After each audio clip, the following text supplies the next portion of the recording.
नमस्कार दोस्तों, आपका इस चैनल पर हार्दिक स्वागत है। आज मैं आरपीएससी द्वारा आयोजित सेकंड ग्रेड परीक्षा के अंतर्गत कुछ प्रश्नों का समावेश करते हुए आपके सम्मुख प्रस्तुत कर रहा हूं।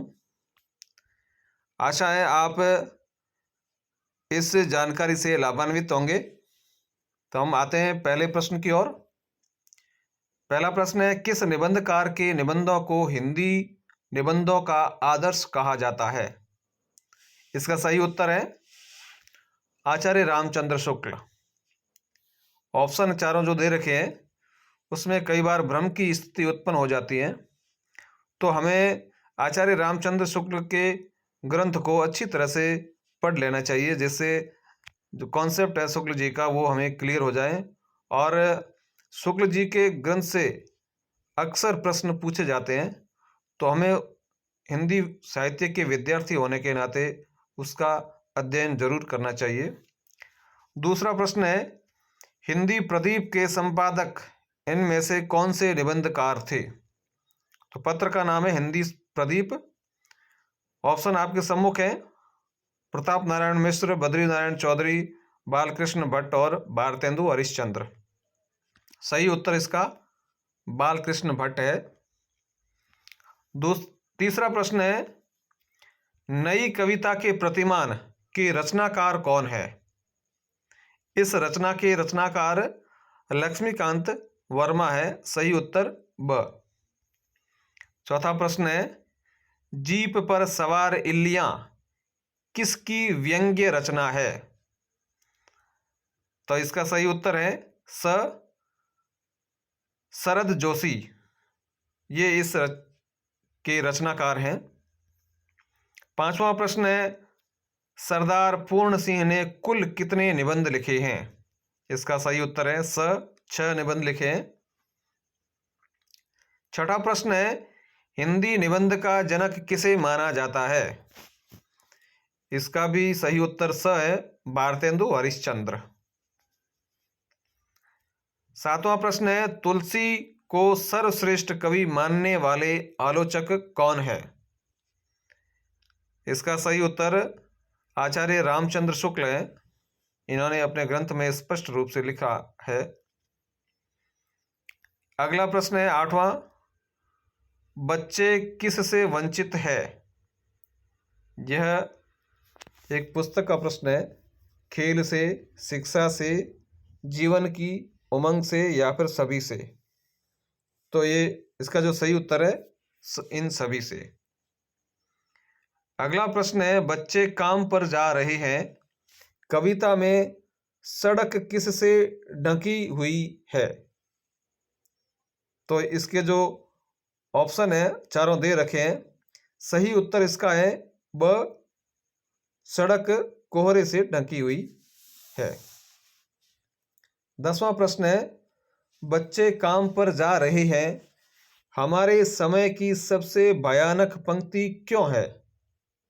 तो इसके ऑप्शन है, इसे विवरण की तरह लिखा जाना।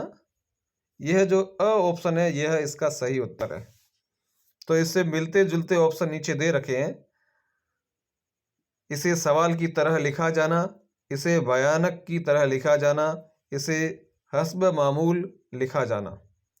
तो इसी कविता के कुछ शब्दों को यहाँ पर ऑप्शन के रूप में दिया गया है। तो भ्रम की स्थिति उत्पन्न हो सकती है, लेकिन जो बच्चा तैयारी करके जाता है उसके लिए यह प्रश्न इतना भयानक नहीं है। 11वां प्रश्न है, हस्ब मामूल शब्द का अर्थ है? यह पाठ के अंत में जो शब्द संपदा दे रखी है वहां से लिया गया प्रश्न है। इसका सही उत्तर है यथावत। 12वां प्रश्न है, राजेश जोशी को साहित्य अकादमी पुरस्कार किस रचना पर मिला? तो इसका सही उत्तर है दो पंक्तियों के बीच। सही उत्तर है इसका। 13वां प्रश्न है, साखीय अभिक्रम विधि का विकास कब हुआ? 1954 इसका सही उत्तर है। 14वां प्रश्न है, रेखीय अभिक्रम विधि का प्रतिपादन किसने किया? इसका सही उत्तर है स्किनर ने। यह शिक्षण विधियों से प्रश्न है। 15वां प्रश्न है, विभिन्न कौशलों के स्थानांतरण हेतु अधिक उपयुक्त विधि है। इसका सही उत्तर है चारों ऑप्शन में से स, अवरोही मैथेटिक्स अभिक्रम। अवरोही या फिर मैथेटिक्स अभिक्रम, दो नाम है इसके। 16वां प्रश्न है, अवरोही अभिक्रमित अनुदेशन का प्रयोग सर्वप्रथम किस देश में हुआ? तो इसका सही उत्तर है USA, United State of America. 17वां प्रश्न है, रसास्वादन विधि की विशेषता नहीं है, और इसमें जो विशेषताएं दे रखी हैं 3 विशेषताएं हैं और जो नहीं है वो है अ। तो पहले विशेषताओं को देख लेते हैं। प्रमुख उद्देश्य रसानुभूति कराना है, कविता को मौन वाचन कराना अनुचित है, यह एक प्रकार की उपसंहार विधि है। ये तीनों ही विशेषताएं हैं, जबकि अ जो कि इस प्रश्न का सही उत्तर है, कविता पाठन कराने हेतु अनुपयुक्त विधि है, यह इसकी विशेषता नहीं है। 18वां प्रश्न है, सौत का तत्सम है। तो यह तत्सम पूछा गया है। जो यहाँ पर विकल्प दिए गए हैं वह मिलते जुलते हैं, और इन विकल्पों में से सही का चुनाव करना ही एक सच्चे साधक का कर्तव्य है, और इसका सही उत्तर है अ, सपत्नी। और जो दूसरा ऑप्शन दे रखा है सपत्निक, इसका मतलब होता है पत्नी सहित, और जबकि सपत्नी का अर्थ है सौत। 19वां प्रश्न है, स्तन्य का उचित पर्यायवाची है।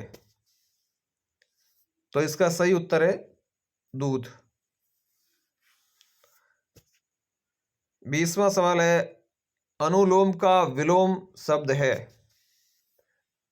तो इसका सही उत्तर स है, प्रतिलोम। 21वां प्रश्न है, ज्ञ वर्ण में प्रयुक्त है, यानी कि जो ये हम उच्चारित करते हैं ज्ञ, वह वर्ण है वह ज और य के संयोग से बना है। तो सही उत्तर द है इसका। 22वां प्रश्न है, विसर्ग का उच्चारण स्थान है। तो ये उच्चारण स्थानों से प्रश्न आया है। इसका जो उच्चारण स्थान है वो कंठ है, तो असही उत्तर है। 23वां प्रश्न है, आपगा शैलजा शब्द किसके पर्याय है? यानी कि 4 ऑप्शन दे रखे हैं, इनमें से किसके पर्याय आपगा और शैलजा है? देखते हैं विकल्प। पहाड़ी, नदी, सीता, जल। तो सही उत्तर इसका है ब, नदी। अगले प्रश्न की ओर बढ़ते हैं। मूछ के लिए तत्सम शब्द है। इसके जो 4 विकल्प दे रखे हैं और उसमें से ब विकल्प श्मश्रु, यह जो मूछ के लिए आता है, सही उत्तर है ब। 25वां प्रश्न है, हिंदी में वर्णों को कितने भागों में बांटा गया है? तो इसका सही उत्तर है हिंदी में वर्णों को 2 भागों में बांटा गया है। तो आज के लिए इतना। ये जो 25 प्रश्न दिए थे, सेकंड ग्रेड परीक्षा की दृष्टि से महत्वपूर्ण प्रश्नों को इसमें शामिल किया गया है। इसमें हिंदी व्याकरण के प्रश्न, शिक्षण विधियों के प्रश्न, हिंदी साहित्य के प्रश्न, और जो पाठ्य पुस्तक है उसमें से एक कविता के प्रश्नों को शामिल किया गया है। आशा है इन प्रश्नों से आपको सहायता मिली होगी, और आपके लिए ये प्रश्न उपयोगी हो, इसका मैंने बहुत प्रयास किया है। आप सभी ने इतने समय तक इस वीडियो को देखा बड़े धैर्य से, इसलिए आप सभी का आभार, धन्यवाद। फिर मिलते हैं अगले वीडियो में।